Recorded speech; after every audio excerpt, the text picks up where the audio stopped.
Et je crois que c'est important.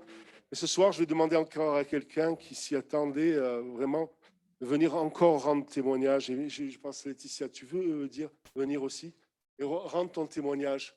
Plusieurs connaissent ton témoignage et certains ne te connaissent pas. Mais je pense que c'est bon, on a chanté ce chant car Dieu nous aime. C'est bon de réaliser que Dieu nous aime. Hein.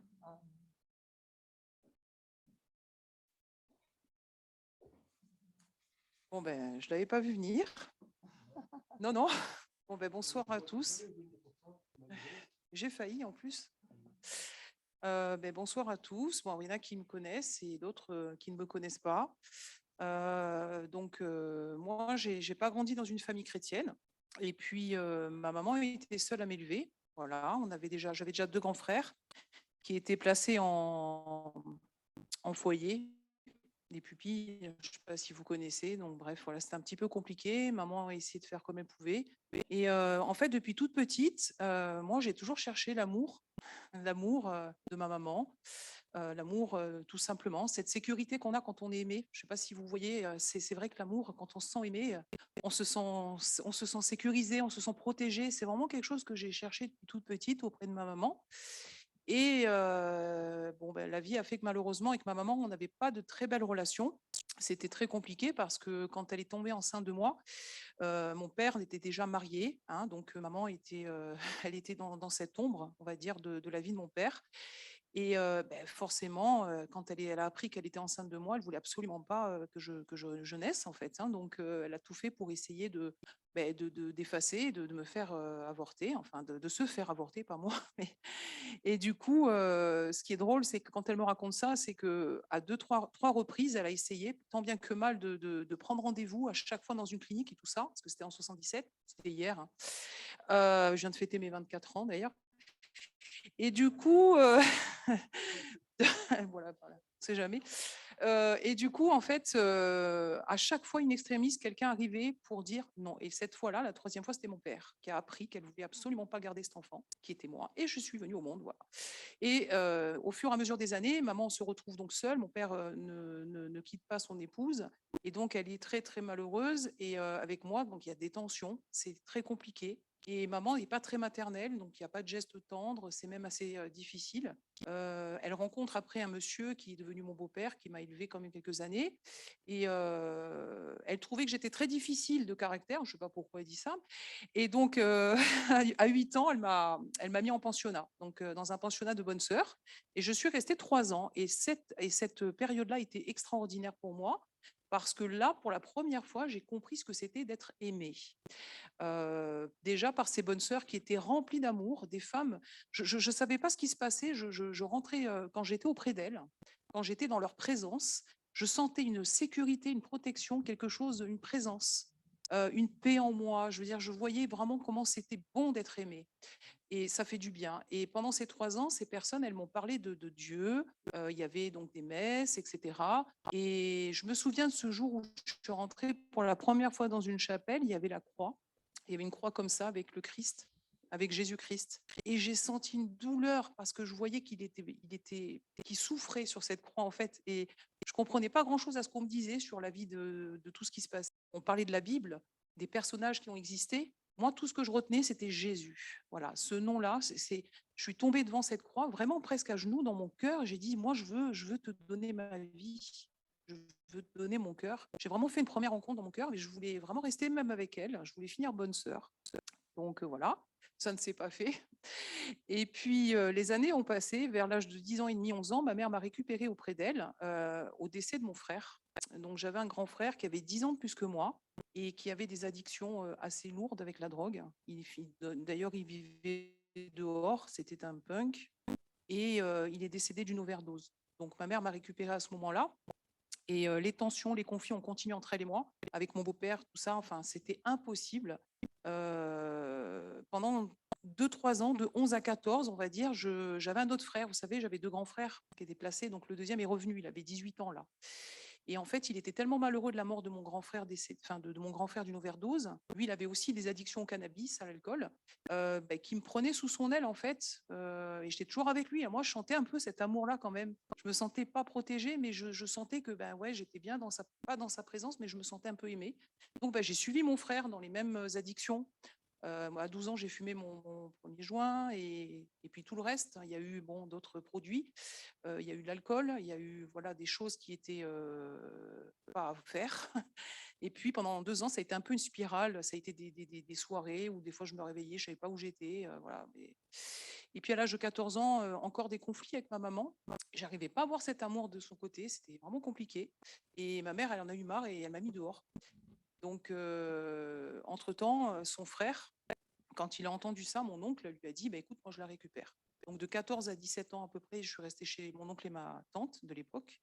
Ça a été un peu compliqué parce que malheureusement, mon oncle voulant me protéger, c'était une autre protection, c'était pas une protection du tout, puisque j'ai malheureusement vécu l'abus pendant 1 an. À l'âge de 17 ans, je suis retournée chez ma mère. J'avais un petit travail, j'étais apprentie, donc j'ai pu plus être indépendante, mais ça a été encore catastrophique. Donc à l'âge de 18 ans, je suis partie de chez moi, j'ai pris mon premier appartement et voilà. Entre-temps, j'étais quand même croyante. Je venais des fois à l'église, vous savez, pour les messes, tout ça, Noël, c'était sympa. Le Seigneur m'a mis des personnes, hein, petit à petit, qui me parlaient de Dieu et je les écoutais très, très attentivement et puis je disais: «D'accord, OK». Entre-temps, à l'âge de 20 ans, je suis tombée, enceinte de ma fille, qui a maintenant 23 ans, que vous connaissez pour la plupart. J'ai vraiment essayé de m'approcher de Dieu. J'ai voulu confirmer à l'époque mon baptême. Vous savez, on appelle ça la confirmation. J'ai voulu confirmer mon engagement envers Dieu et j'ai cherché absolument. Et malheureusement, comme j'étais divorcée, enfin, bref, je passe des détails, je ne sais pas pourquoi je vous dis ça, mais on m'a refusé. On m'a refusé dans une église catholique et on m'a dit: c'est pas possible, vous êtes divorcée. J'ai dit: ah, parce que j'ai divorcé, même plus alors. Et ça m'a vraiment choquée profondément. Mais j'ai quand même dit: je crois en toi, Seigneur. Et de temps en temps, je priais, de temps en temps, je rencontrais des chrétiennes. Et puis un jour, je rencontre, quelques années plus tard, une chrétienne qui est une amie aussi. J'étais enceinte de mon deuxième enfant, qui s'appelle Mathé, qui a 12 ans, pour ceux que vous connaissez. Et à l'époque, je devais vraiment avoir une intervention très lourde. Je devais avoir une césarienne de haut en bas parce que le petit était en banane, on appelle ça, ou en transverse. Et donc, à l'époque, c'était médicalement, on ne pouvait rien faire. J'étais enceinte de presque 8 mois et demi. Il faisait presque 4 kilos. Un beau bébé. Voilà. Donc, j'ai dit, bon, je rencontre cette chrétienne. Et cette chrétienne, elle me reparle de Jésus. Elle me dit: tu sais, Dieu, il peut faire ce miracle. Est-ce que tu veux qu'on prie dans mon église? Parce que tu sais, c'est possible. Alors, moi, j'ai répondu, comme je fais toujours: bah, de toute façon, qu'est-ce que je risque? Vas-y. Et donc, elle m'a demandé, elle m'a dit: prie avec moi. Et c'est vrai qu'à l'époque, j'ai dit: bah, Seigneur, si tu peux faire ce miracle, eh ben, s'il te plaît, fais-le, parce que j'ai pas envie d'avoir cette intervention. Et quelques temps plus tard, peut-être une semaine, à peu près 15 jours, mon ventre avait changé de forme. Et je me dis: tiens, c'est bizarre, j'ai rien senti. Un matin, je me suis levée, le ventre était, il était plus comme ça, c'était trop beau. Et donc, je suis allée me faire hospitaliser. Normalement, quand vous programmez une intervention, vous savez que la veille, vous avez une intervention, vous avez une écho, une radio de contrôle. Enfin, on regarde le dossier, on ne part pas comme ça se faire opérer quand même. Et quand j'ai fait cette échographie de contrôle avec ce docteur que je ne connaissais pas, qui était de garde la veille à l'hôpital, il me regarde, mais presque Hervé, le docteur, enfin, je ne dis pas son nom, il me dit: mais qu'est-ce que vous faites là? Mais qu'est-ce que vous faites là? J'ai dit: qu'est-ce que je fais là? Je viens pour l'intervention. Mais quelle intervention? Faites voir. Il regarde le dossier, il ne comprenait pas. Il me dit: mais regardez, votre bébé, il a la tête en bas, il est positionné pour partir pour naître par voie naturelle, il n'y a pas besoin. Et je lui explique et tout ça. Il me dit: écoutez, je ne peux pas vous l'expliquer. Médicalement, impossible à expliquer. C'était impossible. J'étais enceinte de 8 mois et demi. Donc, le bébé ne peut pas bouger normalement. Puis en plus, ça va 3,9 kg presque. Donc, j'ai eu Mathé qui faisait 4,1 kg. Voilà, pour la petite histoire. Donc là, j'ai vraiment compris que Dieu était là pour moi, qui m'aimait. Et à chaque fois qu'on me parlait de ce Dieu, je sentais vraiment quelque chose dans mon cœur. Je sentais cet apaisement qu'on peut ressentir lorsqu'on est protégé. Enfin, je sais pas, la protection, l'amour, la sécurité. Tout ce que Dieu nous donne, en fait. Et la consolation aussi, parfois. Et en 2011, je cherche du travail. Mon petit a 2 ans. Et puis, je me retrouve dans une association qui s'appelle UFC Que Choisir, hein, pour ne pas la noter. Puis, je rencontre une Patricia, là-bas. Et en fait, elle partait 15 jours après. Je venais juste de la remplacer pour un petit CDD et pendant ces 15 jours, on a sympathisé toutes les 2, n'est-ce pas? Et elle a commencé à me reparler de ce Dieu, de Jésus. Elle m'a parlé d'ici, de l'église, de tout ce qui se passait. Elle m'a dit: «Faudrait que tu viennes, ça serait bien» et je lui disais: «Oui, bien sûr», dans ma tête, je me suis dit: «C'est quoi ce truc?» Et bon, bref, comment j'ai dit: «Oui, oui, à bientôt» et puis je la croisais de temps en temps quand on marchait à Campo, tu te souviens, quand il y avait Cyril et Rosetta? Elle me dit: «Je te présente le pasteur». Je dis: «Ouais» et je disais: «Bon, je suis harcelée là, c'est pas possible, on me cherche». C'était vraiment quelque chose qui était extraordinaire parce que Dieu vous met vraiment des personnes sur le chemin comme ça. Bon, j'ai encore 30 minutes, c'est bon? Et et non, non et après, en fait, entre-temps, moi, j'ai rencontré Yolande, qui n'est pas là, mais je sais pas si elle est sur le Zoom. Yo, je t'embrasse. Hem, 2 ans plus tard, je fais un remplacement à Pôle emploi et ça, c'est extraordinaire. Je tiens quand même à le dire, Dieu est dans les détails. Patricia, elle avait travaillé donc quand je l'ai remplacée à l'UFC, elle est partie à Pôle emploi, si je me trompe pas. Elle a fait ce CDD de quelques mois, presque 2 ans et moi, quand je vais postuler à Pôle emploi, j'avais fini mon contrat à l'UFC, elle venait de partir du poste que j'occupais à Pôle emploi. C'est quand même, je veux dire, si j'aurais fait exprès, j'aurais pas réussi. Il y a que Dieu qui peut faire ces choses-là, dans les moindres détails. Et je me souviens de l'entretien, ma chef Corinne, elle me dit: «Mais vous avez travaillé à tel endroit?» «Oui». «Ah, vous connaissez Patricia Léane?» Dans ma tête, j'ai dit: «C'est pas vrai, qu'est-ce qu'elle me veut?» Et j'ai dit: «C'est quoi ce truc?» Je suis vraiment, et en fait, elle me dit: «Vous la remplacez sur ce poste-là». Je me suis dit: «C'est bizarre, il y a quand même c'est un drôle de concours de circonstances quand même, hein». Entre-temps, je rencontre Yolande qui travaille le bureau à côté. Je ne sais pas qu'elles se connaissent, hein. Et je sympathise avec Yolande. Je rentrais dans son bureau, il y avait quelque chose encore, cette paix, cette présence, cet amour. Je me sentais bien auprès de Yolande et je comprenais pas. Alors moi, j'étais toujours collée à elle parce que bon, c'est. Et puis on discute. Elle me parle encore de Jésus. Elle me dit: «Tu sais, le Seigneur, il peut changer ta vie. Il peut». Et puis là, d'un coup, on commence à bifurquer sur Patricia Léane et je lui explique. Et elle me dit: «Mais le Seigneur te cherche. Le Seigneur, il nous cherche tous. Il nous aime, il nous attend au moment, mais il nous attend. Il est très patient, très très patient». Et donc Yolande, voilà, on parle de Dieu et je commence vraiment à m'approcher de Dieu. Je commence à lire ma Bible, je commence à lire les psaumes, à regarder la vie de Jésus à travers les évangiles aussi. Et, et là, j'ai eu une situation un peu difficile, voilà, et une situation, enfin un problème. Et là, franchement, je tombe en dépression en fait. Et pendant presque 8 jours, en fait, j'arrivais plus à parler, ni à manger, ni à me. Enfin, c'était très très difficile. J'avais l'impression que j'allais mourir. Bon, je sais pas comment expliquer. J'attendais la mort. Je savais pas. J'attendais. J'arrivais plus à m'occuper de mes enfants, quoi. C'était terrible. Et entre-temps, je retrouve cette amie que j'avais rencontrée en 2009, Elisa, et elle me parle d'une convention qui se situe là-bas au Vase. Et elle me dit: «Viens, il y a l'église de la Piétrine, il y a l'église de là». J'ai dit: «Oh ouais, bon, bon», et j'y vais. Et là, ce jour-là, ça a changé ma vie. Vraiment, j'ai ouvert mon cœur. Je rentrais dans une pièce, il y avait comme ici, il y avait ces louanges qu'on a chantées, et il y avait ce chant qui disait Seigneur, tu me connais, tu me cherches.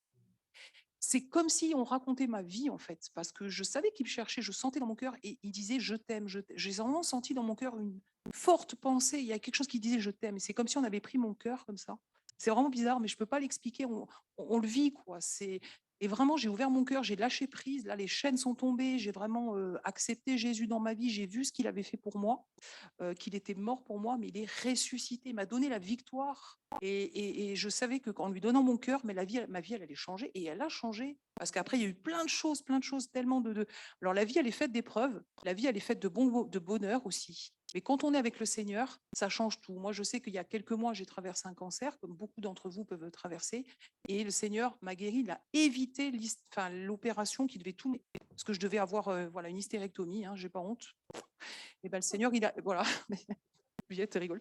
Mais le Seigneur, il n'a pas permis. Et grâce à cette période où j'ai été mise à part, il m'a en plus ouvert une porte merveilleuse. Et vous savez, là où je travaille, je tiens quand même à dire un dernier clin d'œil, là où je travaille au Vase, donc je travaille dans un centre adapté, eh bien, c'est là où j'ai donné mon cœur au Seigneur, ce 26 septembre 2015. Alors ça, c'était juste pour me dire, tu vois, je t'aime et je prends soin de toi. Donc, je tiens à dire que pour les personnes, si vous ne connaissez pas encore ce Dieu qui vous aime, sachez que si vous ouvrez juste la porte de votre cœur à l'intérieur, lui va faire tout le reste. Il va nettoyer, il va balayer et il va vous donner surtout l'amour, la sécurité, la paix, la consolation. Enfin, j'ai même pas de mots pour vous dire l'amour de Dieu. Voilà.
le chemin de la croix.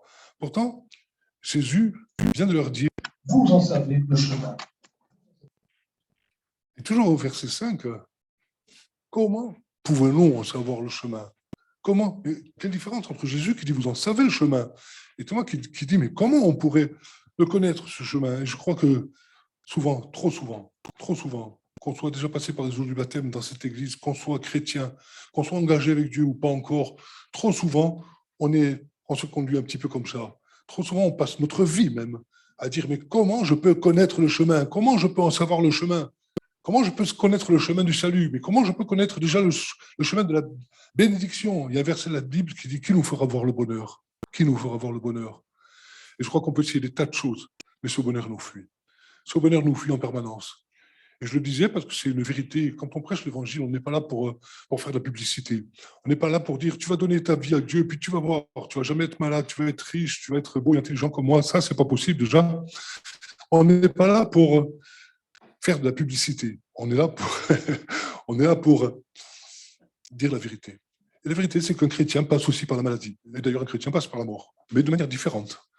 Un chrétien passe aussi parfois par des difficultés financières, parfois même par des difficultés familiales. Mais qui me fera voir le bonheur? Et dans toutes ces choses, on est plus que vainqueur. On est plus que vainqueur parce que Jésus est mort pour moi, parce que Jésus est mort sur la croix. Et quand il meurt sur la croix, il nous m'ouvre la porte du ciel.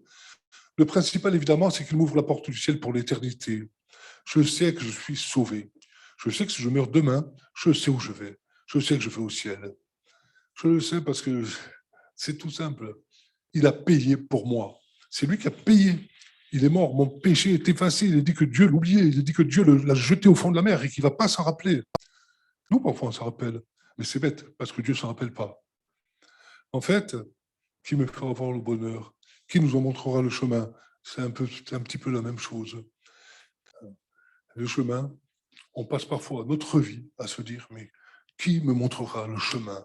Qui me montrera le chemin du bonheur, etc., etc., etc. Alors, au verset 6, Jésus a dit, c'est le verset qu'on a lu dans l'introduction, Jésus lui dit, je suis le chemin, la vérité, la vie, il ne veut au Père que par moi. On peut noter quelque chose de très simple, c'est que Jésus va dire, je suis le chemin, je suis la vérité, je suis la vie. Il ne va pas dire, je suis un des chemins. Trop souvent, on voit les choses un petit peu comme ça. On dit, oui, mais après tout, toutes les religions se valent. D'abord, dans un lieu comme celui-ci, on ne parle pas de religion, parce que la religion, ça ne t'apporterait rien. Si je te faisais un cours de théologie, ce soir un cours de catéchisme, ça ne t'apporterait absolument rien. Dans un lieu comme celui-ci, on parle de Jésus. On parle de quelqu'un, comme l'a dit notre sœur, qui t'aime et qui peut prendre ta vie en main, qui peut diriger ta vie, qui va t'aimer jusqu'au bout. Il t'a même tellement aimé qu'il est mort pour toi sur la croix, d'une mort absolument infâme, la mort qu'on réservait au pire des criminels, et lui n'avait jamais péché. Il t'a racheté. Il t'a racheté. C'est-à-dire qu'il a payé à ta place. On n'est pas capable de se racheter nous-mêmes pour l'éternité. On n'est pas capable de faire quoi que ce soit. Mais franchement, notre vie, jusqu'à ce qu'on donne notre cœur à Jésus, et peut-être pour toi, ce soir, notre vie nous prouve à un moment donné qu'on n'est pas capable. On a essayé comme ça, sentimentalement, financièrement, et qu'est-ce qu'on a trouvé? Des murs. On a trouvé des murs. Et on n'a pas été plus loin. On s'est heurté à ces murs et on ne pouvait pas les enfoncer, ces murs. C'est des murs plus forts que nous. On ne pouvait pas les abattre. Moi, personnellement, quand je suis rentré dans un lieu comme celui-ci, c'était la dépression, une dépression terrible qui a duré des années avec des idées de suicide au quotidien. Je ne vais pas rentrer dans les détails, mais c'était un mur. Et je pouvais faire tous les psychiatres de la ville. D'ailleurs, je les ai fait. Je pouvais prendre des médicaments. D'ailleurs, je l'ai fait.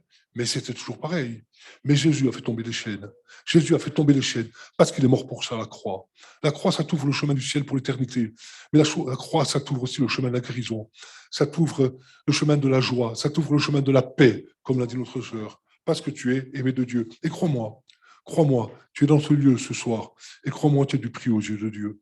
Peut-être qu'autour de toi, on t'a fait savoir, de manière peut-être parfois méchante, que tu n'as pas de prix, que tu n'as pas de valeur, que tu es quelqu'un de minable, qu'on n'a pas besoin de considérer. Mais tu as du prix aux yeux de Dieu. Tu as vraiment du prix aux yeux de Dieu.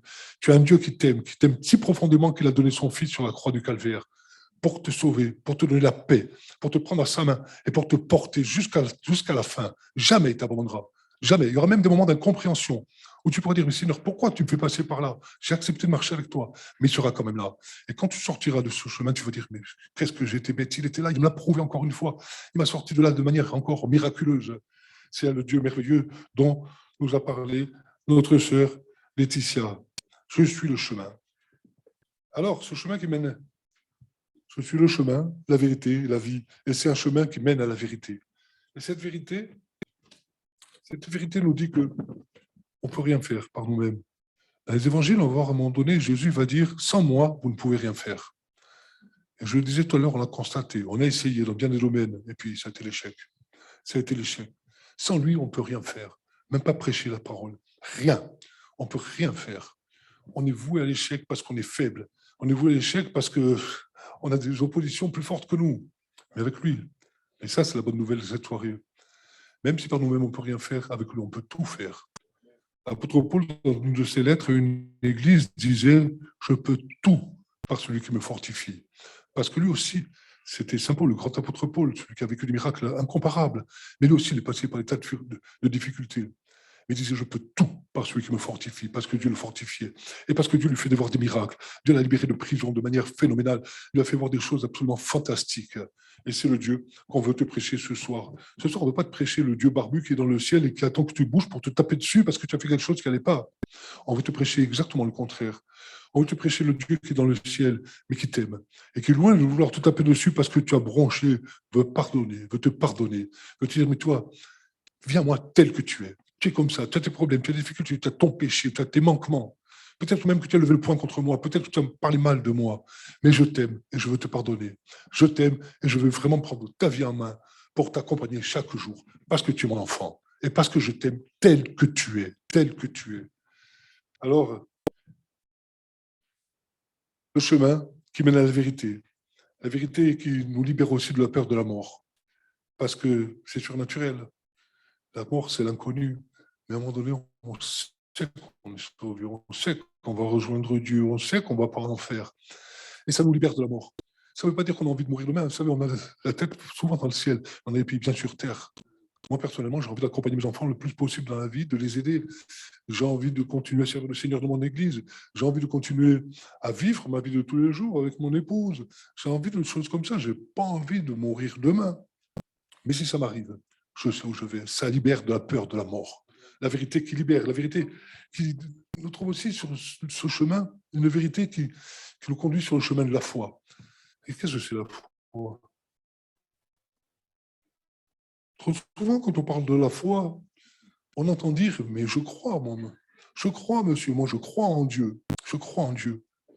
Un jour, une jeune qui venait dans notre église, il y a plusieurs années de cela, que je recevais le week-end, elle venait chez nous parce qu'elle venait le week-end ici, et comme elle était dans un lycée à Sartène, et c'était une jeune fille très intelligente, et elle me disait, mais tu sais, Félix, la foi, c'est pas croire en Dieu.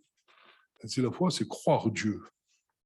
Et effectivement, la Bible va te révéler, si tu lis simplement les évangiles, déjà que Jésus est mort pour toi, mais aussi qu'il a des tas de promesses pour toi. On va en parler d'une vie abondante. Et cette vérité nous conduit sur le chemin de la foi. La foi, moi je préfère traduire ça par la confiance. Sur le chemin de la confiance en Dieu, quand on est au fond du trou. Cette confiance surnaturelle, cette confiance qui fait que, où avant on s'effondrait, on disait mais c'est fichu, qu'est-ce que je vais faire? Mais je ne peux plus rien faire. Mais là, qu'est-ce que je vais faire? C'est absolument impossible. Cette foi qui fait qu'à un moment donné, on dit, mais moi, je ne peux rien faire. Mais Seigneur, je place mon problème dans tes mains. Parce que toi, tu es tout puissant. Et tu as créé l'univers. Tu peux tout faire. Tu n'as que ça à faire pour me sortir de ce problème. Parfois, il le fait immédiatement. Parfois, il le fait au bout d'un certain temps. Mais il le fait. Il le fait. Alors, il nous conduit sur ce chemin de la confiance. Et cette confiance, elle naît. Elle naît dans les cœurs en écoutant comme ça le message de l'Évangile. La Bible dit que c'est de là que commence à naître la foi. Mais la Bible dit aussi que cette foi, Jésus, va l'amener à la perfection pour chacun d'entre nous. Et même pour toi qui es là pour la première fois dans ce lieu ce soir. Et petit à petit, tu vas travailler dans ton cœur. Et petit à petit, tu vas apprendre, mais sans te rendre compte, à faire de plus en plus confiance à Dieu. Et au lieu de porter ce problème, au lieu de t'effondrer, au lieu de marcher courbé, en pleurant, en gémissant, avec des douleurs de l'âme, eh ben, tu vas recevoir de mauvaises nouvelles, tu vas passer par un mauvais moment, mais tu vas apprendre à te décharger de ça sur ce Dieu qui t'aime et ce Dieu qui va te donner la paix dès que tu vas te décharger de ça sur lui. On a un Dieu de paix, un Dieu de paix. Et puis, c'est une vérité aussi qui nous conduit sur le chemin de la sanctification, parce qu'on va se rendre compte, c'est la première des choses, on va se rendre compte qu'on est pécheur. Alors, pécheur, vous savez, moi, quand je suis rentré dans cette église, il y a 25, 26 ans, 27 ans, pécheur, à part pécher à la ligne, je ne savais pas trop ce que ça voulait dire. Hein. Je savais que je faisais un peu ce que j'avais envie de faire dans la vie, quoi, mais comme tout le monde. Hein. Ni pire, ni moins. Je disais, comme on le dit souvent, hein, mais je n'ai pas tué, je n'ai pas volé, je n'ai pas tué, je n'ai pas volé. Alors pourquoi? Pourquoi est-ce que je ne mériterais pas le ciel? Si je peux faire un peu de bien, j'essaie de faire un peu de bien. Pourquoi je ne mériterais pas le ciel? Mais quand on s'approche de Dieu, la Bible dit que Dieu s'approche de nous. Et là, il commence à travailler notre cœur. Et petit à petit, on se rend compte qu'on est pécheur. Parce qu'on a menti, parce qu'on a péché, parce qu'on a fait des choses parfois même inavouables, et parce qu'on a fait des choses, même de toute manière, on est pécheur.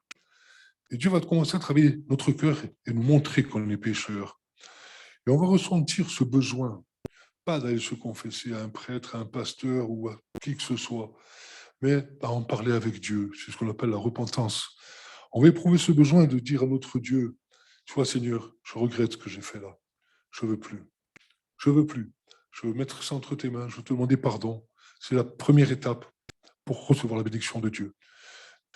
De dire à notre Dieu, je te demande pardon pour ma vie passée. Je ne savais même pas qu'en faisant ça, je n'étais pas agréable.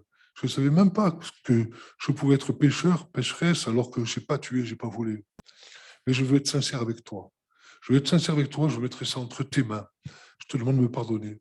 Je te demande de jeter ça au fond de la terre, au fond de la mer. Maintenant, je veux marcher avec toi. Maintenant, je vais essayer d'obéir à ta loi. Et puis, quand on grandit avec Dieu, quand on devient chrétien, quand on s'engage avec lui par les eaux du baptême, cette sanctification qu'on trouve sur le chemin de la vérité, on en a soif. Même si chrétiens, nous arrive encore de pécher. Parce que c'est une réalité. Mais quelle différence avec avant? Aujourd'hui, on pêche, mais on en est contrarié. Avant, c'était pas vu, pas pris. Et puis, je vais le refaire. Cette sanctification, quand on commence à marcher avec Dieu, et plus on marche avec Dieu, même s'il nous arrive de pécher, cette sanctification, on en a soif. On a vraiment soif. Sinon, il y a un problème. Parce que c'est Dieu qui travaille nos cœurs. La volonté, notre volonté propre, la volonté de la chair, c'est d'essayer de profiter, quoi. Mais Dieu vient habiter dans nos cœurs par le Saint-Esprit, dit la Bible. Et à partir de là, tout change. On ne voit plus du tout les choses comme avant. Donc, un chemin qui mène à la vérité et une vérité qui mène à la vie. Ça mène à la vie, je découvre la vérité de la croix. Et quand je découvre la vérité de la croix, j'en ai déjà parlé, je me rends compte que mon péché a été payé par le Fils de Dieu. Il est venu du ciel juste pour mourir de manière infâme sur une croix. Et pourquoi il a fait ça? Il a fait ça pour m'éviter à moi, justement, de mourir de manière infâme et d'aller en enfer. Le salut, c'est quoi? Le salut, c'est simplement réaliser et accepter que mon péché, je ne peux pas le payer moi-même. Je peux faire tout ce que je veux. Je ne peux pas le payer moi-même. Je suis perdu pour l'éternité. On l'annonce de manière simple, claire, parce que c'est une réalité.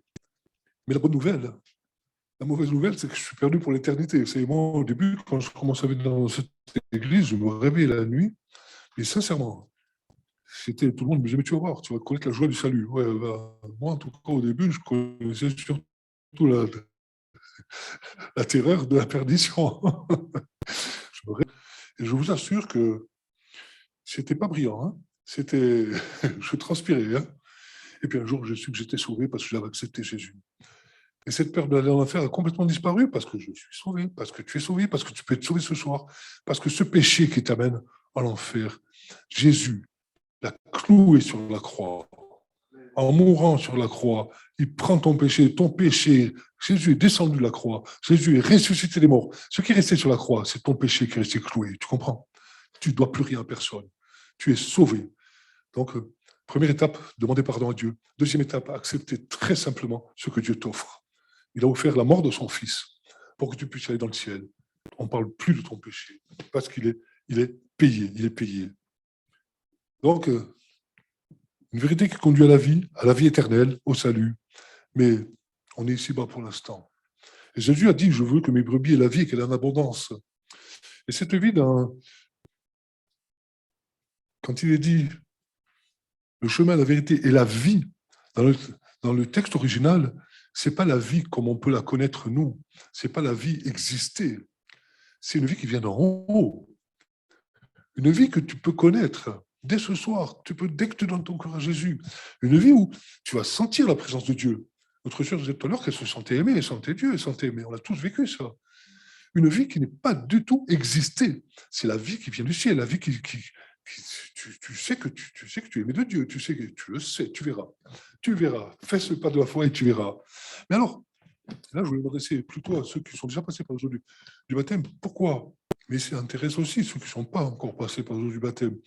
Pourquoi? Puisque cette vie, elle est abondante, cette vie qui ne nous parle pas d'exister, mais de vivre pleinement, même dans les difficultés, d'avoir la vie du ciel, la vie que Dieu nous communique à chaque instant. Cette vie qui nous fait bondir des fois. Vous savez, moi, une fois, je racontais ça à quelqu'un hier. Une fois, j'étais au village, je marchais sur la route sous les châtaigniers, tranquillou, quoi. Et puis, je bénissais Dieu. J'étais là, je disais, je t'aime, Seigneur, je te bénis, tu m'as encore fait du bien. Et je te bénis, mon Dieu. Alléluia, je te bénis, mon Dieu. Et je vois quelqu'un qui me double. Aïe. Je dis, voilà. Déjà qu'il pensait que j'étais fêlé, ben voilà, je suis brûlé. Là, je suis brûlé au village. Mais c'est une vie tellement puissante que tu as envie de dire à Dieu, je t'aime, je te bénis, mon Dieu. C'est la vie Zoé pour ceux qui veulent faire du grec, mais ce n'est pas très intéressant. La vie de Dieu, pas exister, vivre pleinement, mais dans le temps présent. Pourquoi? Nous qui sommes passés par les eaux du baptême, parfois, cette vie abondante, cette vie puissante, on a l'impression qu'elle n'est pas là. On a l'impression que beaucoup de chrétiens parfois marchent un petit peu, la tête baissée, loin de cette vie vraiment abondante. Et c'est intéressant pour toi aussi qui n'est pas encore passé par le jeu du baptême, parce que je suis le chemin, ce chemin, il a une caractéristique principale quand même, et je crois que c'est bien d'en parler, pour les chrétiens, et puis pour ceux qui veulent rencontrer ce Dieu, pour qu'ils ne commettent pas d'erreur. Cette caractéristique principale, on la trouve dans l'évangile de Matthieu, au chapitre 7, au verset 14. Jésus va dire, mais étroite est la porte, resserrez le chemin qui mène à la vie, et il y en a peu qui les trouvent. Encore une fois, un chemin qui mène à la vie, comme tout à l'heure. Exactement la même chose. Ce chemin mène à la vie. Suivre Jésus, ça mène à la vie, à une vie abondante. Et c'est un chemin étroit, resserré, c'est-à-dire qu'il y a quand même des conditions. Le pardon de ton péché, il est lié simplement à la condition de dire, Seigneur, je te demande pardon, et j'accepte le fait que Jésus a payé pour moi. Et ça, c'est la première étape. Et ensuite, si tu ne veux pas retourner à la vie dont Jésus va te libérer, si tu ne veux pas y retourner, le chemin est étroit. C'est-à-dire qu'il y a quand même marcher derrière le Seigneur, marcher dans l'obéissance. On ne continue pas à pécher, on ne continue pas à faire n'importe quoi parce que ça nous éloigne de la bénédiction. Et comme je le disais tout à l'heure, Dieu, ce n'est pas un vieux monsieur barbu dans le ciel qui n'attend que ça pour nous taper dessus, bien au contraire.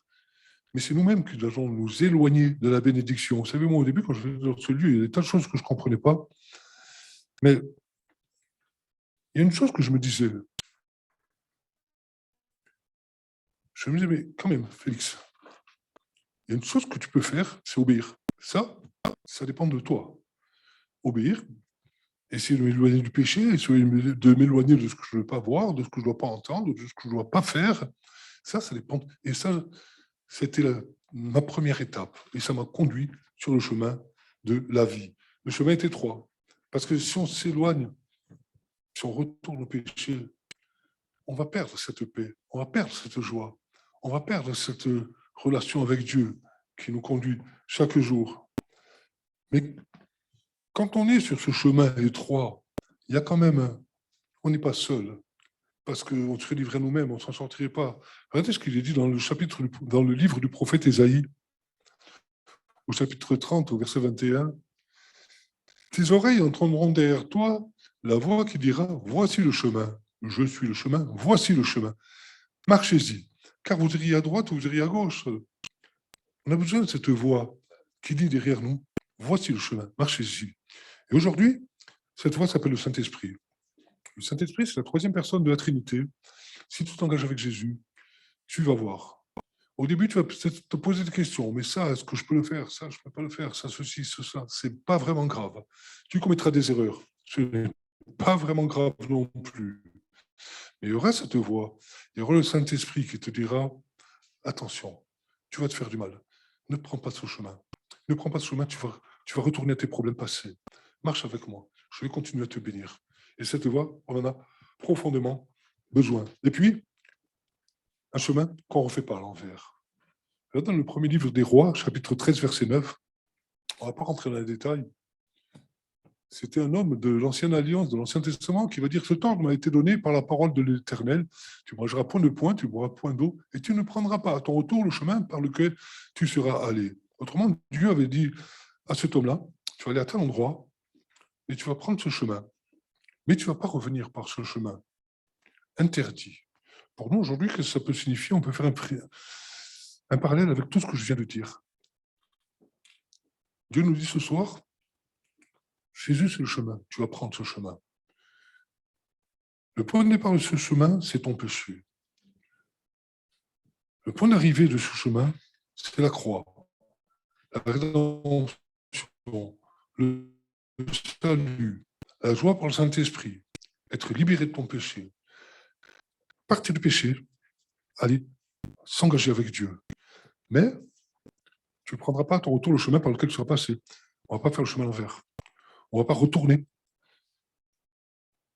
d'un pacte qu'on fait en quelque sorte avec Dieu à notre péché. Parce qu'on va tout perdre. Parce qu'on va tout perdre. Et puis, il y a des tentations sur ce chemin.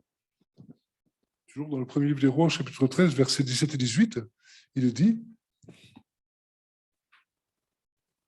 verset 18, vas-y. Il dit, moi aussi, je prophète comme toi. Un ange m'a parlé de la part de l'Éternel. Il m'a dit, ramène-le avec toi dans ta maison et qu'il mange. Il lui mentait. Un homme est venu vers cet homme à qui Dieu avait dit, ne retourne pas par le même chemin. Mais il lui mentait. Il disait, mais c'est pas vrai, Dieu t'a pas dit ça. Tu peux repasser par le même chemin et tu auras des tentations. Tu auras des tentations de revenir par le chemin par lequel tu as été à Dieu, de le refaire à l'envers, de retourner à ton péché, de retourner à ces choses-là. Mais on te ment. Et je veux te dire quand même que le diable, c'est quelqu'un qui existe. Et sa joie, son plaisir, ça va être de te tenter. Sa joie, son plaisir, ça va être de te dire, mais ça, c'est pas grand-chose, pourquoi tu ne le ferais pas? Et puis tu le faisais bien avant, regarde, ça, t'en es pas mort, hein? Évite ces tentations. Et pour conclure, dans le livre du prophète Ézéchiel, chapitre 46, versets 8 et 9, toujours cette notion de ne pas revenir en arrière. Lorsque le prince entrera, il entrera par le chemin du vestibule de la porte et il sortira par le même chemin. Stop. On ne va pas rentrer dans le détail de ces textes. Je veux juste faire un parallèle sur ces versets, en faire quelque chose de très simple. Le prince, c'est Jésus. Quand il est rentré, il est venu du ciel sur la terre. Il est sorti par le même chemin, de la terre au ciel. Jésus pouvait le faire. Mais la suite nous dit, mais lorsque le peuple du pays se présentera devant l'Éternel aux sérénités, celui qui entrera par la porte septentrionale, etc., etc., etc., ce qui m'intéresse, c'est la fin du verset. On est rentré par une porte, on sortira par celle qui lui est opposée. Ils n'avaient pas le droit de rentrer par une porte. Jésus va dire, toujours dans l'évangile de Jean, je suis la porte. Je suis la porte. Une porte qui mène à la bénédiction, une porte qui mène au ciel, au salut. Je suis la porte. Et on rentre par la porte, mais on sort par celle qui lui est opposée. On est rentré par la porte de notre péché. On est rentré avec Dieu. Non, on ne retourne pas. On sort par la porte opposée au ciel. Qu'est-ce que je voulais dire à travers tout ça? Je voulais dire à travers tout ça, c'est que, à un moment donné, on l'a vu en introduction, Jésus a dit, vous en savez le chemin. Et nous, on passe parfois notre vie à dire, mais c'est quoi ce chemin? Qui me fera avoir le bonheur? C'est quoi le chemin de la bénédiction? C'est quoi? Et souvent, on leur répond ça, mais Jésus, mais comment je peux en savoir le chemin? Et finalement, souvent, on se ment à nous-mêmes. Le chemin, on le connaît. On sait, même avant d'entendre ce message ce soir, on sait qu'il y a un Dieu dans le ciel. Il n'y a qu'à voir ce qu'il a créé. Et on se ment à nous-mêmes en disant, mais comment j'en connais le chemin? Alors, on cherche la solution. Et la solution t'a conduit dans ce lieu ce soir, pour rencontrer le seul vrai Dieu, le seul qui peut te libérer. de tes addictions, comme c'était le cas pour Laetitia, de ton péché, comme c'est le cas pour tout le monde, de ton malheur, de ta détresse, de ta tristesse, comme c'était le cas de la plupart d'entre nous quand on est rentré dans ce lieu. Ce chemin, on le connaît. Ce chemin, c'est le chemin de la croix. Jésus l'a emprunté pour t'ouvrir une porte dans le ciel, pour rentrer dans le ciel. Et puis, réaliser aussi qu'on a besoin de veiller sur nos voies, de ne pas quitter le chemin. Mais on aura de toute manière toujours cette voix qui nous dira « Fais attention où tu mets tes pieds, fais attention où tu mets tes pas. » Et enfin, quand on est rentré dans cette marche avec Dieu, on ne va pas faire marche arrière. On ne va pas retourner en arrière, parce que ça serait presque se suicider. Alors finalement, ce soir,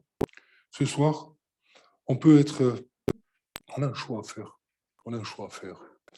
Ce choix, c'est de dire maintenant, je sais qu'il y a un chemin, c'est Jésus. Je sais qu'il y a une vérité, c'est Jésus. Je sais qu'il y a une vie. Et qu'il y a une vie qui est totalement différente de ce que j'ai pu connaître jusqu'à maintenant. On en a eu un exemple par le témoignage de Laetitia, encore une fois. Et maintenant que je sais qu'il y a un chemin, qu'il y a une vérité, qu'il y a une vie, je sais aussi que très simplement, le premier pas sur ce chemin, c'est me tenir juste devant Dieu quand je rentre chez moi et dire « Je te demande pardon. Je veux marcher avec toi. J'ai besoin que tu m'aides. » Tu es son enfant. Il ne va pas te lâcher la main. Maintenant, la balle est en quelque sorte dans notre camp. Qu'est-ce que je veux faire? Je veux continuer à vivre comme avant. Je veux continuer à bénéficier de petits bénéfices, je dirais, parce que ça se fait, quoi. Ou je vais abandonner certaines choses et dire mieux, je te donne mon cœur. Je te donne ma vie.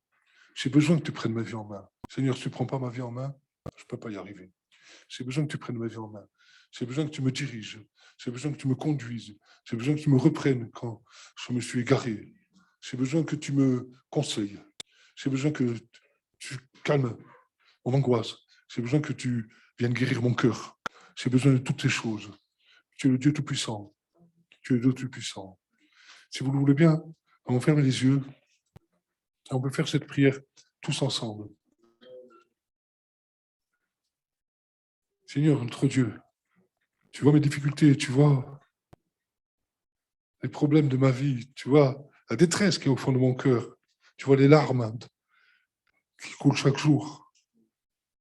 Mais j'ai entendu parler ce soir, à travers les chants, à travers les témoignages, à travers la prédication de la parole de Dieu. J'ai entendu parler d'un Dieu qui m'aime. J'ai entendu parler d'un Dieu qui veut être mon Père, qui veut faire de moi son enfant, qui veut m'accepter tel que je suis, avec mes défauts, avec mon manque de sagesse, avec les erreurs que j'ai faites dans la vie. Un Dieu qui veut m'accepter tel que je suis et qui veut maintenant me pardonner. Alors je veux simplement dire maintenant, dans le secret de mon cœur, Seigneur, je te demande pardon. Avec toute la sincérité que j'ai comme un enfant qui s'avance vers toi, je te demande pardon, mon Dieu. Je te demande pardon, j'ai besoin que tu viennes vraiment, vraiment, vraiment éclairer ma vie. Je crie à toi, mon Dieu, pour que tu viennes remplir ma vie. Je crie à toi, mon Dieu, pour que tu viennes confirmer ce qui a été dit ce soir.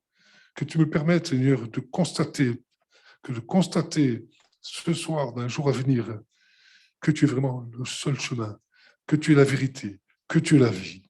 Je crie à toi, mon Dieu, pour que tu me fasses cadeau de cette vie. C'est parce que c'est un cadeau. Je ne mérite rien, mais ce cadeau, je le veux de tout mon cœur. Viens changer ma vie. Amen. Que Dieu soit béni.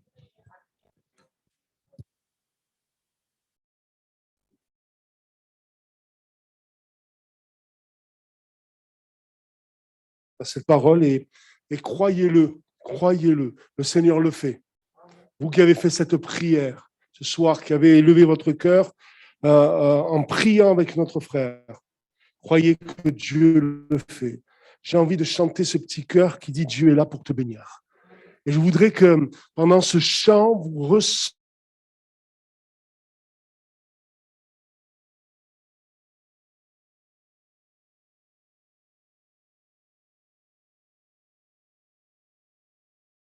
là.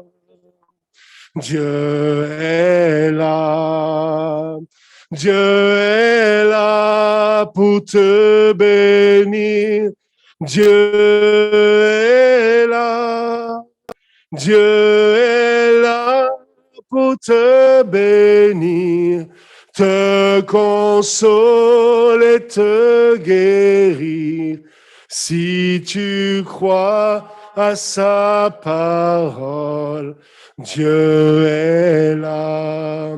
Écoute-moi, mon ami, cette histoire, c'est pour toi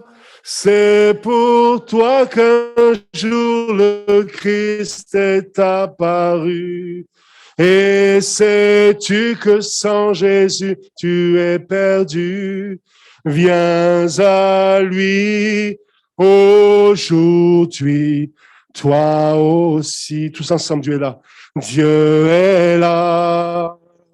Dieu est là. Dieu est là pour te bénir. Dieu est là. Dieu est là pour te bénir, te consoler, te guérir. Si tu crois à sa parole, Dieu est là. Alléluia. Gloire à Dieu. Merci Seigneur pour ces moments où ta parole est annoncée, où l'évangile de Jésus-Christ, la puissance de Dieu, elle est semée dans les cœurs, elle crée la vie, elle restaure, elle sauve. Gloire à Dieu. Voilà, on vous invite tous les mardis à 19h à venir écouter la parole de Dieu. Demain, on est sur Corté. Jeudi, nous avons une réunion à 15h à Porticcio. Aussi, si vous êtes dans le coin là-bas. Et puis, vendredi soir, nous avons une réunion de prière aussi à 19h. On vous invite vraiment dans toutes ces réunions. Et c'est pas du temps perdu, mais c'est des temps bénis dans la présence de Dieu.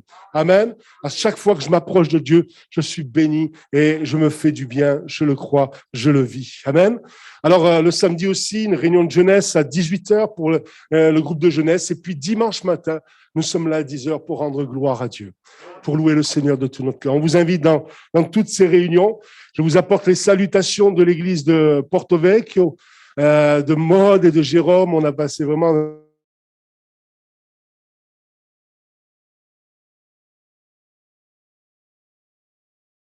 ce qu'ils chantent.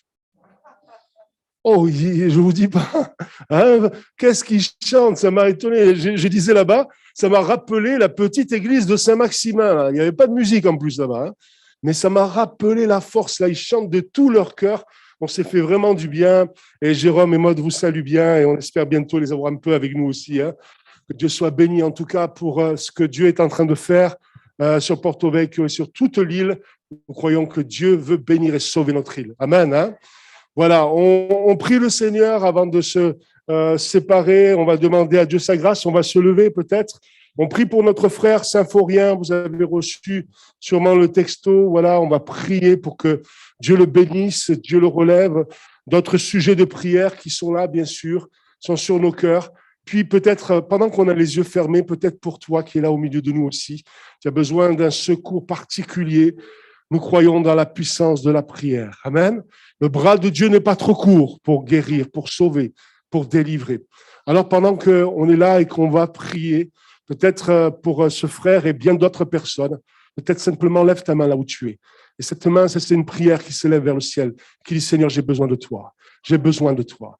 On va prier de tout notre cœur. Seigneur, mon Dieu, tu vois ces mains levées et je te prie pour tous mes frères et sœurs, mes amis qui sont là ce soir, ceux qui sont venus, Seigneur, ce soir pour la première fois, peut-être, Seigneur, étends tes mains.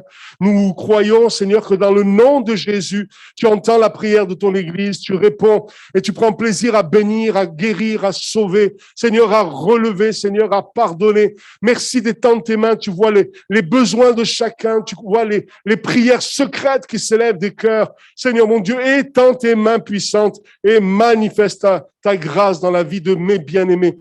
de ceux qui sont là ce soir, comme ceux qui sont sur le Zoom, Seigneur. Je prie pour mon frère Symphorien. Tu vas le visiter. Tu poses ta main sur lui, Seigneur mon Dieu, et tu le relèves dans ta grâce. Je prie pour toutes ces personnes de ce village hier, Seigneur, qui ont entendu ta parole. Seigneur, qu'il y ait une œuvre de salut qui se fasse dans les cœurs. Pour toute cette famille, Seigneur, qui passe par le deuil, que ta grâce soit là, Seigneur. Au nom de Jésus, nous prions et nous te remercions que cette semence, Seigneur, porte du fruit dans nos cœurs. Cette semence que nous avons reçue ce soir, dans le nom de Jésus. Amen, amen et amen. Gloire à Dieu. Que Dieu vous bénisse. Un bon retour, une bonne soirée.